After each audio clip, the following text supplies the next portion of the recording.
this experience of the transfiguration, this different kind of encounter, which is quite literally an illumination of another way that we are to understand the nature of Christ, but also the nature of God.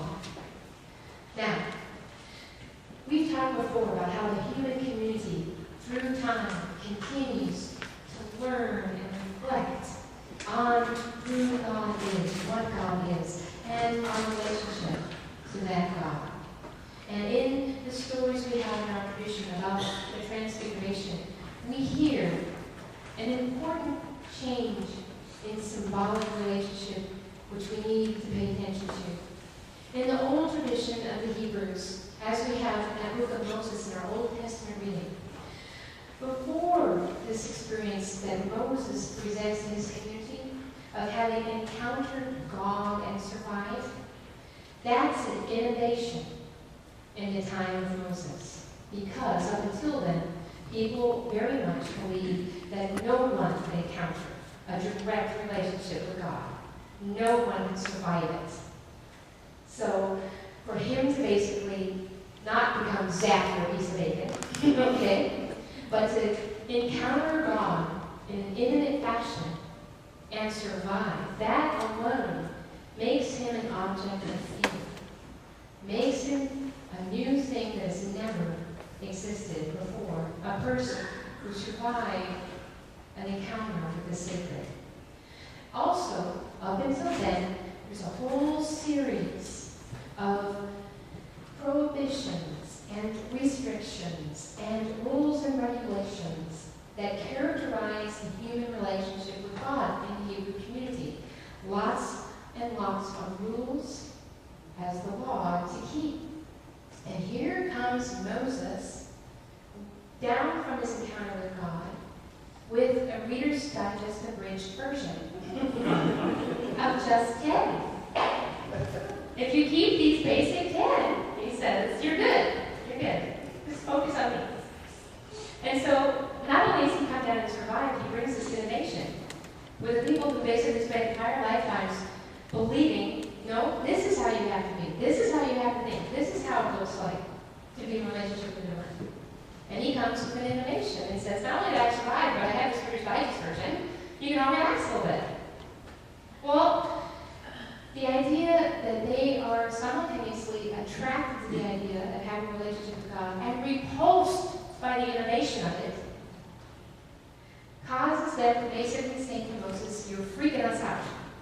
Cover yourself up. Your shiny thing going on here, the light you're bringing, is freaking us out. We're not ready for it. So you, Moses, have to adapt to our fear. Cover yourself. Or we won't relate to you. Cover yourself. Have you ever had anybody in your life, right, never happened to you, right? Somebody says, you're freaking me out, cover yourself, take care of my need. That happens a lot in human relationships. Who you are is freaking me out. Who God has made in you is freaking me out. I can't deal with it. You have to take care of my need. Cover yourself. Or I can't relate to you. We oppress one another and others all the time. We might even do it, as the Hebrews did to Moses, because we believe it's faithful to them. Because we believe we're acting in good faith and promise of our understanding of God. You're freaking us out. Cover up your innovation. We're not ready for it. Now, with this message we have from Jesus, something else is happening. In the Transfiguration, we have two important actions that are happening with Jesus. First of all, he's ready to climb his mountain. In the symbolic language of that time, he's willing to make a spiritual journey that takes him closer to God. He's willing to meet God. We have to be willing in our hearts to have that encounter. We don't know what it might be like. We don't know how we will be transformed, but we know that we will be. And that in itself can cause fear. And in the midst of that, he makes his journey and promise to be close to God and his willingness to do he goes up the mountain. He does the second action that's very important. He invites others. He invites people to go on this journey with him. Not only is he not alone in what could potentially be a frightening journey, but he's encouraging others who might also be fearful of what is unknown about that. Or maybe on the verge of being willing to be curious about discovering something new. But one of the ways this got concrete for me is, some of you may know that my mother was First Nations Canadian. And I was having a conversation with some people at the diocesan office a few years back, and I talked about how I was going to go up to a powwow gathering in British Columbia. And after I sort of described what that was about, because they were curious, one person got really, really quiet. And they said, do you think it could ever be possible that a white person could go? And first of all, isn't that interesting? Look how white I am.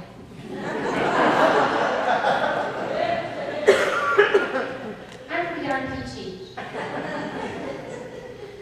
And in my blood, in my heart, in my spirit, I'm First Nations Canadian with my mom. In my culture, in that piece of culture of who I am. And so the white part of me was able to say, from the native part of me, to this person, you know what? It is possible. And I kind of embody a bridge. And so let me translate for you what that experience means and how you can understand it and be part of it. And then when the Seattle University Indigenous Students Group had a powwow, I brought that person with me to that powwow. But that took two things: their courage to be vulnerable and admit that they weren't too sure how that would go, they'd be expected and accepted, and what they could expect. And that I was willing to invite them to be that bridge. Willing to be vulnerable myself, to have my culture and ways of being questioned. And to be able to translate. So you have to be open to that. Questions that people are fearful to ask because they may be ignorant, and reveal that ignorance requires someone to say, it's okay, and I really appreciate that you're asking those questions, and not be reactive to those questions. We can imagine how that is about almost any other kinds of peoples in our world. To be open to being encountered, and also to be open to engage in the encounter of another that is the other. So in this transfiguration, this image of two people on either side of Jesus, Moses representing the law, an older way of understanding human relationship with the Creator based on ways of keeping behavior, basically. And on the other side, Elijah, representing the tradition of the prophets, the idea that only certain individuals are picked out to be able to encounter the Spirit of God and bring messages to the people. This idea that God has filtered humanity through behavior and filtered humanity through mystical revelation disappears in a greater mystery that's presented to us as the image of this cloud. Here in the Pacific Northwest, we can really get what that is. You're in that fog and you're driving around and you're going, gosh, I wonder what's going to pop out at me next. Right? What is this? And it really does capture two important ideas. The idea of our fear and uncertainty in approaching something unknown, but also this magic moment when it dissipates and something completely unexpected is revealed. The two things that we thought were concrete ways of knowing God are gone. The idea that God only talks to some people, or through some people, and the idea that we can somehow achieve intimacy through law, through a legalized relationship, disappears in the person of Christ, who comes and says, anyone willing to do the spiritual journey can encounter God. And through that person, God can shine. God can shine through anyone who is willing forth. In our encounters with the other, in our encounters with one another, we need to be mindful as spiritual people of the ways that we might be projecting onto someone else. Cover yourself. I can't deal with you. And the ways we might be projected upon when someone sends us a message that we ought to cover ourselves in shame somehow and not be who God has made in us. That's called internalized oppression. And we must not perpetrate it, and we must not allow it to harden our hearts and cover us. Each of us has been created to be a light of God in the world. We must believe that. Make that journey together, knowing that we will make mistakes, we will stumble as we approach the mountain. But we must not be as Moses. We must be as Christ's followers, who begin to recognize that we too